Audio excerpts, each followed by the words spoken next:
Hello and welcome to the KB Michelle Green podcast. KB stands for Kingdom Builders. We are the Kingdom Builders Enterprise. That's Kingdom Builders Credit Repair, Kingdom Builders Business University, and Kingdom Builders Community Development Center. Welcome! We are so glad that you're here. Let's listen.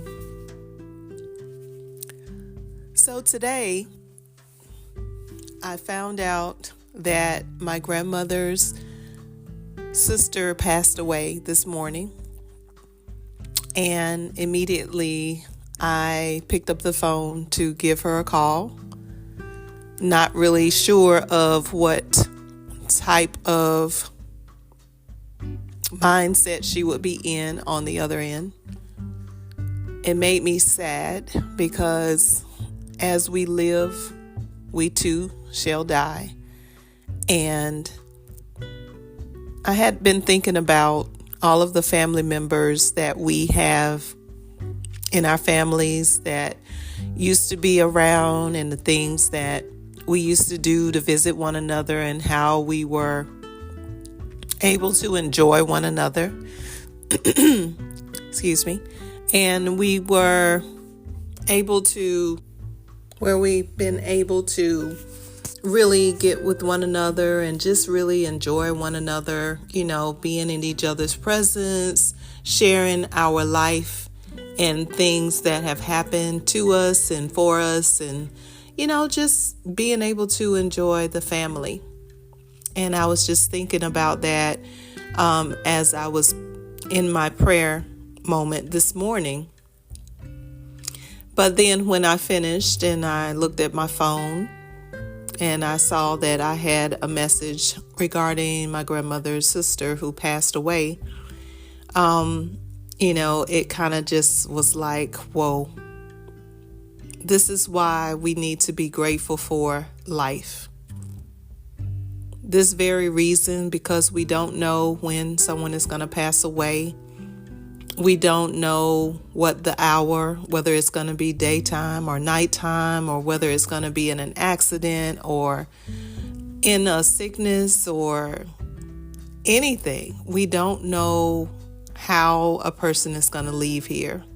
We don't understand, why things lead up to the way that they lead up to prior to them passing. We don't always have the best relationship before we lose a loved one with that individual, and we just can never tell.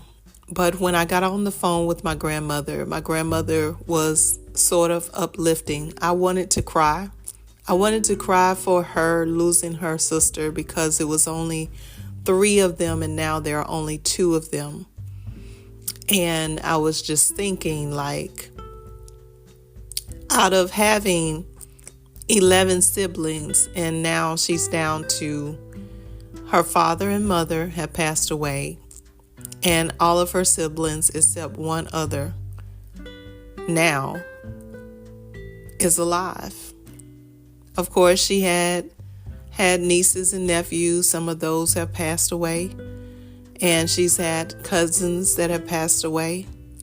And now she's down to one living sister who is being challenged with, having a stable mind.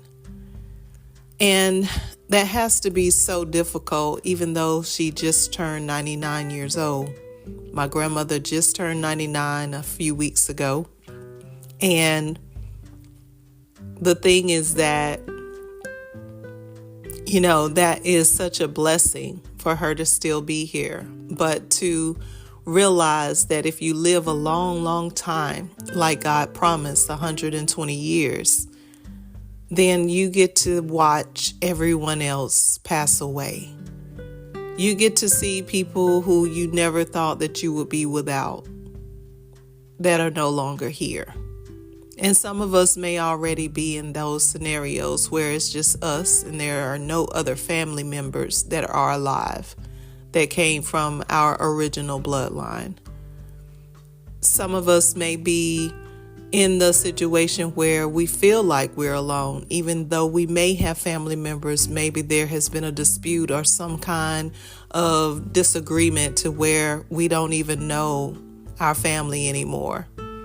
Like maybe we never met them, or maybe we just don't know them for whatever the reason. And the life of getting to know them is estranged. It's not something that we are able to restore or to go and find them, with the consistency of following through until we do. There's so many of us that live a life where we just don't want to accept what the truth is. The truth about our lives, the truth about other people's lives, and the truth that we are all going to leave here one day. We are all destined for a life after death, if we believe. And if we don't believe, I think that we still have some sort of situation where our spirits eternally live, but maybe not in the same location as others who do believe. And even though I understand this and I know and believe this, it just still hurts that no matter what the person's life has been like on earth, we still miss them. We still want them here. We wish that death didn't exist. We wish that, things could be different and we had more time. But in this day, in this message, what I want to say is that we really got to begin to accept what our truth is. What the truth is for ourselves and what the truth is for others. It is true that my grandmother's sister passed away, and now she has only one sister living, and herself, from that bloodline, from that original family. It is true that my grandmother, as she stated when I was on the phone with her, that we cannot change death. It is true that we cannot bring the person back to life again. It is true that we all will pass away one day. And how we pass away, honestly, I don't really think that is the most significant thing. It's just the truth that once we're gone, we're gone. We cannot come back. We cannot return to earth with the same body, with the same mind, with the same family members. We can't return anymore.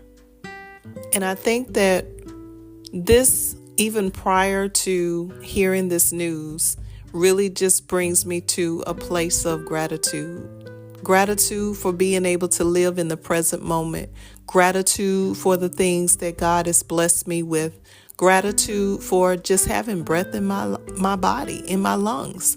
Being able to stop throughout the busy day-to-day walks of life, throughout our relationships and all the things that we are dealing with spiritually, mentally, and emotionally, the things that we're dealing with physically in our work, the gifts, the skills, the talents that we've been blessed to have, that many of us are dragging our feet and actually operating in. And we have this, we have these relationships with our family and friends and people who we work with and people that are in our neighborhood and people that are in our communities, at the grocery store, at the post office, people who are, all around us. We have the relationships that don't always go well, and we have just in every scenario, something can go wrong. But I don't think that we truly stop long enough to smell the roses in our present moment. We don't stop and become aware of what it is that we actually have. We don't look at the things that we really should be grateful for and the time with people that we actually still have to spend.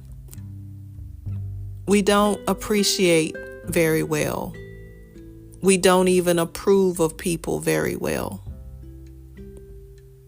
And then one day we lose them, or we ourselves pass away and the others lose us. And then it's like all of these regretful feelings, all of these ideas that run through our mind of the woulda, shoulda, and coulda. And I just want to stop and say today that in this self-help podcast, in this podcast where we talk about things to help improve ourselves, I just want us to take a moment to really just be grateful. Look around you and see exactly what you have. Even if it's nothing more than just you, yourself, and the fact that you're still breathing, the fact that you can still hear, that you can still see, that you can still move your feet, your arms, your fingers, your toes, the fact that you can still eat and you can still go to the restroom and you can still do certain things and maybe even work and bring in an income and have a home to live in, whether it's one that you own or not, to have transportation, ability to get around and do the things that you need to do, if that's your story. There are so many things that we always wish for, and we always believe that we got so much more time than what we actually do. And I just want to encourage you today to find the gratitude, find the things that are important to be grateful for. They're all around you, everywhere. From the grass that's green to the trees and the plants, the animals, the birds, the fish, whatever is around you, be grateful for it. Someone wishes that they had what you had. Someone wishes that they still had a family member that they no longer have. So enjoy and be grateful, because one day it'll all be gone.